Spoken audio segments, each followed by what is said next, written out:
Let's be honest. Sometimes it feels like the world has been quietly hijacked by an elite squad of emotionally toxic commandos, jerks in suits, casual bullies in yoga pants, and corporate warlords disguised as team players. They're everywhere.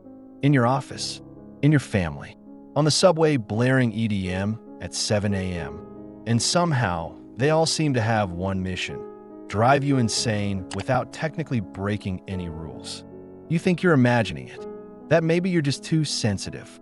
But then comes the day when your patience combusts, your Google search history becomes how to survive micromanagers without prison time, and your soul quietly whispers, "Please, help." That's where Robert Sutton kicks in like a psychological special forces unit. His book, The No Asshole Survival Guide, isn't just a manual. It's a full-blown rescue operation for your mental health. Sharp, unapologetic, strangely comforting.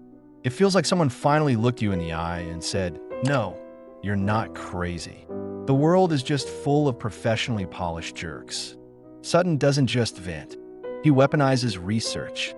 Armed with a PhD in organizational psychology, years of field observation, and the tone of a man who's seen too much HR nonsense, Sutton pulls no punches. He shows us that jerks aren't just annoying, they're dangerous. Their behavior spreads like a virus, infecting morale, dismantling trust, and turning once creative teams into twitchy clusters of panic and caffeine. But here's the worst part. Sometimes you don't even know they're jerks. Because jerks don't wear name tags. They wear charm. They wear corporate lingo. They wear "let's circle back" like body armor. So how do you spot them? Sutton starts with a deceptively simple definition. A jerk is someone who consistently makes others feel humiliated, inferior, or powerless. Sound familiar? That's because these people are everywhere, and their tactics aren't always loud. Some explode, some whisper, some micromanage your calendar with passive-aggressive finesse. And it's not one size fits all. What wrecks your day might not faze someone else, which is why Sutton says, your jerk threshold is personal. Only you can define when someone's behavior crosses into toxic territory. But one thing is universal. You feel it in your jaw, in your gut, in your sleep. And that, my friend, is your survival instinct calling. This video is your map. So you've spotted a jerk, or at least you think you have. But is it just someone having a bad day? Or is it a pattern? Sutton warns us, not every jerk wears a villain cape. Some walk in smiling, holding lattes, and complimenting your shoes, right before throwing you under the bus. That's why identification is step one, and Sutton gives us the full rogues gallery. Let's start with a classic, the kiss-up, kick-down specialist. They flatter the higher-ups with Olympic-level charm and drop brutal sarcasm on peers and juniors. They're the reason why your team chats feel like landmines and group projects feel like hostage negotiations. Next, the spotlight hog. They bulldoze meetings, speak over people, and somehow take credit for things they didn't do, usually with a fake humble grin. They thrive on attention, not accuracy. Then come the gaslighters. These are the masters of psychological erosion. They rewrite history, question your memory, and twist facts so convincingly that you start apologizing for things they did. Your sanity is their playground. And don't forget the micromanagers, aka control freaks in business casual. They don't delegate, they hover. Every email, every document, every breath must pass through their approval pipeline. They'll drive you mad, then blame you for the crash. There's also the credit thief, the one who mysteriously ends up on every success slide despite doing none of the heavy lifting. And the passive-aggressive saboteur, who says, "No worries," but means you're dead to me. Each of these archetypes is a different flavor of poison, but the result is the same. You start second-guessing yourself. You feel smaller, slower, and constantly alert. Your fight-or-flight system is permanently halfway activated. Sutton is blunt. Jerks don't just make your day worse. They reshape your reality. He walks us through how these behaviors don't stay contained. They leak into workplace culture, normalize dysfunction, and lower everyone's standards until toxicity feels like Tuesday. You start noticing how even good people become short-tempered, cynical, or withdrawn. Why? Because one unchecked jerk sets the tone. Their behavior teaches others that cruelty is tolerated and then repeated. This is how jerks win, not through one dramatic explosion, but through slow erosion. And often, they don't even know they're doing it. They think they're getting things done or keeping it real. Meanwhile, they're eroding morale like acid dripping onto steel. Sutton's genius isn't just in identifying them. It's in exposing how subtle, cumulative, and systemic the damage becomes.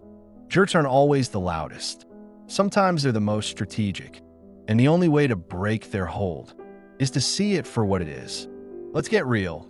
Jerks don't just ruin your afternoon. They can ruin your health. And no, that's not a metaphor. It's science. Sutton dives into the real, biological toll of jerk exposure. High blood pressure, insomnia, brain fog. A toxic coworker isn't just annoying. They're a walking health hazard. Their sarcasm raises cortisol. Their gaslighting triggers anxiety spirals. Their constant micromanaging leaves you sleepless and jumpy, even on weekends. He calls it secondhand toxicity. Just like secondhand smoke, it damages even those who aren't the direct target. Just being near a jerk is enough to poison your day, your mood, your nervous system. And over time, that chronic exposure can shave years off your life. But it gets worse, because it's not just about you. Jerks infect environments. Their behavior spreads like black mold in a poorly ventilated building. They destroy trust. They kill creativity. They turn healthy teams into paranoid, fragmented messes. And guess what? The damage is contagious. One unchecked jerk often leads to another. New hires observe that toxic behavior gets rewarded, or at least tolerated, and they adapt. Soon, the culture shifts. What used to be a collaborative space becomes a silent war zone of eye rolls, passive aggression, and quiet quitting. This is where Sutton drops the hard truth. Some workplaces breed jerks, not because they're full of bad people, but because leadership lets bad behavior slide. Micromanaging is framed as detail-oriented. Backstabbing is brushed off as competitive edge. Emotional abuse is repackaged as direct feedback. You've seen it, you felt it, and maybe you've wondered, should I confront this person or just let it go? Here's where Sutton is both practical and powerful. He gives you a decision matrix. Not every battle is worth fighting, but some are impossible to ignore. Ask yourself, is this a one-time outburst or a repeating pattern? What's the power dynamic? Boss, peer, or someone irrelevant? What's the cost of letting it go? If it's gnawing at your confidence weeks later, it's not just one comment. This isn't about being reactive. It's about being strategic. Because fighting every jerk drains you, but ignoring them all destroys you. Sutton's message is clear. You don't have to be the jerk police, but you do need a line. Know when your peace is worth protecting, because letting something go isn't always strength. Sometimes it's self-abandonment. Let's say you've identified the jerk. You've assessed the damage. Now comes the hardest battlefield, the one inside your own head. Because even when the jerk is quiet, their echo lingers. The insult they lobbed in front of your team, the time they stole credit in the meeting, the way they made you question your reality until you started editing your personality just to survive. This is where Sutton gives you the most underrated weapon: cognitive reframing. No, it's not spiritual bypassing or toxic positivity. It's psychological Aikido, changing how you interpret the attack so it no longer controls you. You rewire your brain, not to ignore, but to reframe. Instead of "they belittled me," try "they needed control, and that wasn't about me." Instead of "I must not be competent," shift to "that's their insecurity showing up, not my truth."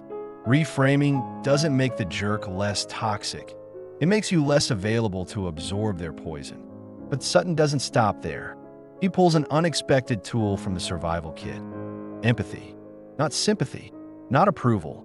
Empathy as in, maybe this jerk is drowning in their own unresolved garbage. Maybe they learned domination at home. Maybe their behavior is armor, not malice. And seeing them through that lens, it helps you let go of the emotional residue. Because forgiveness, as Sutton puts it, isn't about letting them off the hook. It's about taking yourself off it. Studies show forgiveness reduces stress, improves health, and restores focus. You forgive not because they deserve it, but because you do. That's power. Quiet, internal power. Still, let's be real. Some jerks don't need empathy. They need exposure. Sutton doesn't shy away from strategic retaliation. He's not advocating drama. He's teaching chess. Step 1. Document. Keep emails. Save screenshots. Record patterns. Step 2. Find witnesses. Jerks hate receipts and hate being outnumbered even more. Step 3. Know your leverage. If they're above you, escalation needs tact. But if they're your peer, consider surgical honesty. I noticed a pattern and it's affecting our work. Sutton's motto, fight smart, not petty. Retaliation is about consequence, not vengeance. And if confrontation isn't your style, Sutton hands you another secret weapon, humor. Sarcasm, when done right, is the Jedi mind trick of deflection. Think, oh Bob, my idea always sounds better when you steal it. Laughter erupts. Power shifts. Suddenly the jerk isn't clever, they're exposed. But be warned, humor is a blade. It should sting, not scar. Use it when the room is with you, not when you're alone on a battlefield. Because at the end of the day, Sutton's message isn't about winning every fight. It's about preserving your clarity, your peace, and your standards. Jerks are everywhere, but they don't get to own you. Your mind, your energy, your dignity, those are yours to protect. So here's your challenge. Start noticing the jerks in your orbit. But don't stop there. Choose when to call them out. Choose when to walk away. And most importantly, choose not to become one. Because the moment you stop letting their chaos define you, you've already won.